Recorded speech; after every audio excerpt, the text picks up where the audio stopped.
Bismillahirrahmanirrahim. Assalamualaikum warahmatullahi wabarakatuh. Alhamdulillah, assalatu wassalamu ala rasulillah. Lagi rame layangan putus. Ternyata layangan putus yang dimaksud di sini bukan permainan kita di rumah, yaitu menaikkan layang-layang kemudian menarik dan mengulur talinya. Tapi kemudian kisah rumah tangga yang kemudian menjadi viral luar biasa. Ya, beberapa waktu yang terakhir ini, apalagi setelah muncul tayangan filmnya, semakin rame, semakin parah, semakin melebar, dan semakin mengkhawatirkan. Yang pertama, kita perlu tahu awal kejadian ini adalah kisah rumah tangga yang nampaknya juga dialami oleh banyak orang, dan biasa aja sih. Tapi kemudian karena curhatan seorang istri, dan kita tidak menyalahkan beliau tentunya, yang kemudian curhatan itu dia tulis dan akhirnya menyebar dan viral di media sosial. Akhirnya masalah rumah tangga itu menjadi konsumsi publik dengan komentar yang bermacam, dengan tanggapan yang bermacam-macam pula.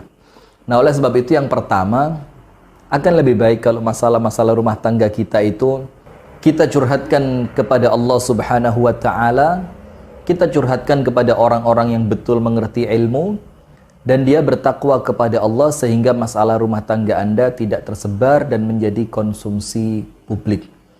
Kemudian yang kedua, kalaupun memang perlu kita membahasnya, maka ada satu yang kita sebagai kaum muslimin perlu mengerti. Dan ini sesuatu yang prinsip banget dalam agama Islam, yaitu Allah Subhanahu wa ta'ala berfirman di dalam surah An-Nur pada ayat yang ke-19.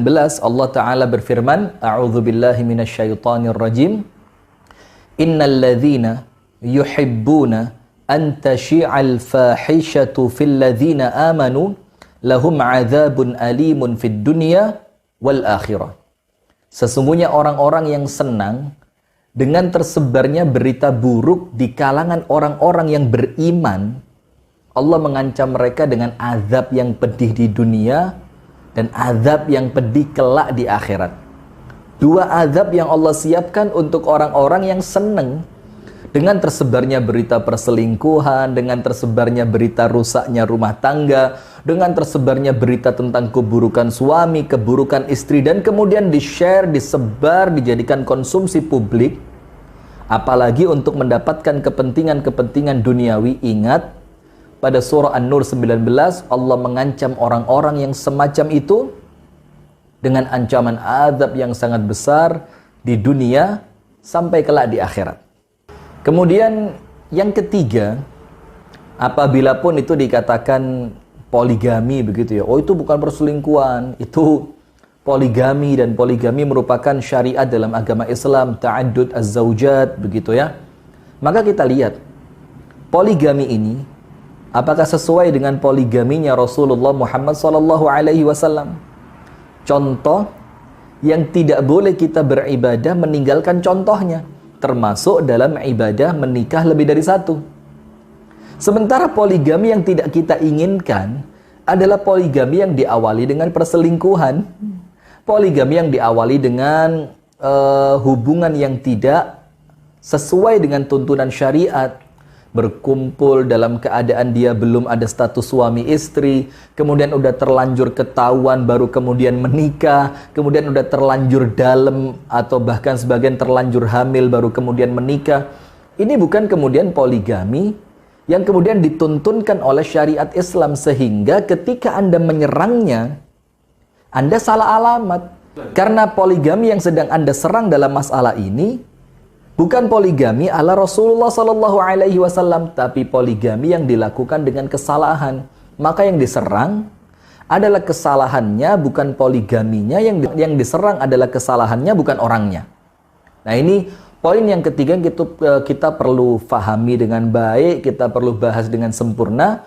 Kalaulah poligami yang benar, tentu tidak di blow up di media, karena mereka tidak menginginkan itu. Tapi justru yang seperti ini, yang tidak sesuai dengan syariat, yang kemudian menzolimi salah satu pihak di antara beberapa pihak yang ada dalam pernikahan itu, Itu baru di blow up. Dan hati-hati, apabila Anda menyerang poligaminya, khawatir dianggap Anda menentang aturan Allah Subhanahu wa Ta'ala. Terlepas Anda sudah mampu dengan itu atau belum. Kemudian yang keempat, apabila yang diserang adalah poligaminya, yang diserang adalah syariatnya, yang diserang adalah agama Islamnya, kenapa kita tidak berpikir sesuatu yang sedikit berbeda? Dengan banyaknya korban, bahkan terakhir berita yang kita terima, memakan korban nyawa dari hasil perzinaan dan pacaran. Pacaran, perzinaan, atau seputar itulah. Mabuk, masuk klub malam, pacaran, mungkin sampai berzina, kemudian karena ada salah satu pihak yang merasa emosional, itu pacarnya dikorbankan, ditabrakkan atau bagaimana sampai tubuhnya lumpuh. Itu yang seharusnya perlu dibahas karena mereka jelas pacaran, tidak ada hubungan pernikahan. Kenapa orang yang telah berumah tangga, yang telah ada ikatan rumah tangga, yang kemudian sudah menikah, terlepas caranya benar atau tidak, itu terlalu besar kita blow up, sementara korban pacaran yang sampai bunuh diri, ya kan? Pacaran, kemudian hubungan suami istri, sekian kali hamil, bunuh diri, wallahu a'lam bagaimana ceritanya, tapi intinya makan korban. Kemudian mabuk, masuk klub malam, pacaran, na'udzubillah mungkin sampai zina, kemudian kecelakaan, makan korban. Kenapa itu yang nggak di blow up? Kenapa bukan dari hulunya yang diselesaikan masalah ini? Kenapa Anda langsung ngomong ke hilirnya? Padahal semua syariat Islam itu adalah solusi. Nah, sementara karena mungkin kurangnya ilmu, karena dorongan hawa nafsu, karena semangat berlebihan untuk menjatuhkan syariat Islam, akhirnya sampai muncullah film, muncullah tulisan, muncullah kesan yang seakan-akan Islam itu jahat kepada perempuan, poligami yang zalim kepada perempuan, yang semua itu nampaknya dari orang-orang yang gagal dalam berpikir dewasa. Kemudian yang kelima, untuk orang-orang yang merasa tersakiti dengan cerita layangan putus. Yang terakhir ini saya sendiri sih nggak ngikutin ya, nggak ngikutin secara filmnya, tidak ngikutin bahkan sebelumnya ada novelnya, katanya yang sampai dikatakan, oh filmnya nggak sesuai novel, oh novelnya lebih realistis, lebih real, filmnya udah banyak tambahan, dikurangi segala macam, cuma nama, apalah itu ya. Tapi kemudian, kalaupun memang iya, mulai muncul banyak komentar-komentar negatif yang menjadikan para istri itu senantiasa curiga kepada suaminya. Kan begitu. Dengan adanya film layangan putus, langsung si istri ini setiap suami WA langsung, WA siapa? Setiap suami keluar rumah, mau kemana?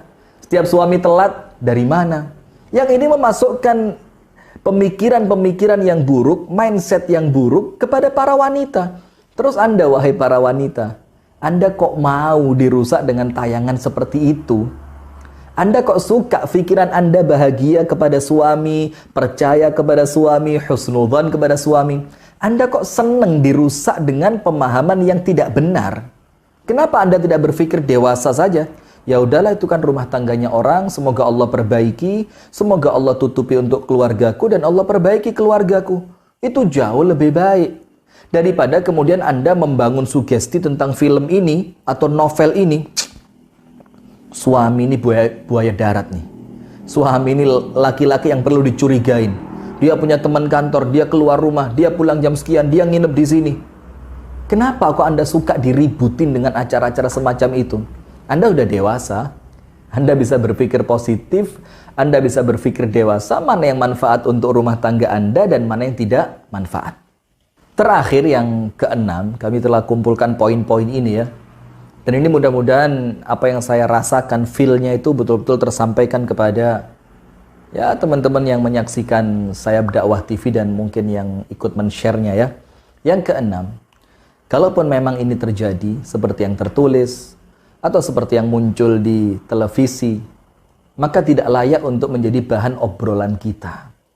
Tidak layak untuk kemudian menjadi sesuatu yang menghabiskan waktu kita untuk mencurahkan pikiran dalam masalah ini. Sementara orang-orang yang beriman adalah mereka yang lisannya terjaga. Orang-orang beriman adalah mereka yang senantiasa menjaga telinganya dari apa yang dia dengar. Orang-orang beriman senantiasa menjaga pergaulannya. Jadi lisan, apa yang keluar dari lisan dia jaga, apa yang masuk ke telinga dia jaga, dengan siapa yang dia bergaul juga dia jaga. Kalau yang semacam ini terus kita biarkan, dan hati-hati, ada bisnis di balik semua ini. Bisnis pertelevisian, bisnis perfilman, bisnis iklan, kemudian ya semua yang masuk di dalamnya, sementara Anda secara sadar ataupun tidak telah menjadi korbannya dengan ikut ghibah, dengan ikut suudzon, dengan ikut rusaknya kepercayaan kepada suami. Begitupun para suami dengan merasa nampaknya kalau nggak selingkuh nggak keren nih.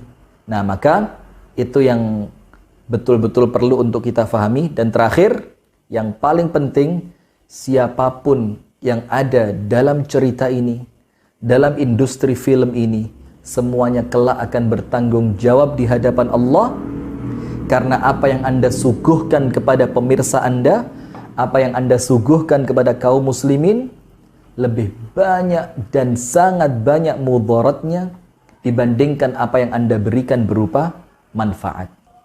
Itu sekedar opini dan pemahaman kami untuk kita sampaikan kepada jamaah, dan ini merupakan bentuk tanggung jawab kami kepada semua pemirsa Sayap Dakwah TV dimanapun Anda berada. Anda cocok, alhamdulillah. Anda tidak cocok, ya mudah-mudahan Anda punya pemahaman yang jauh lebih baik dari apa yang saya sampaikan. Wallahu ta'ala a'lam bissawab. Assalamualaikum warahmatullahi wabarakatuh.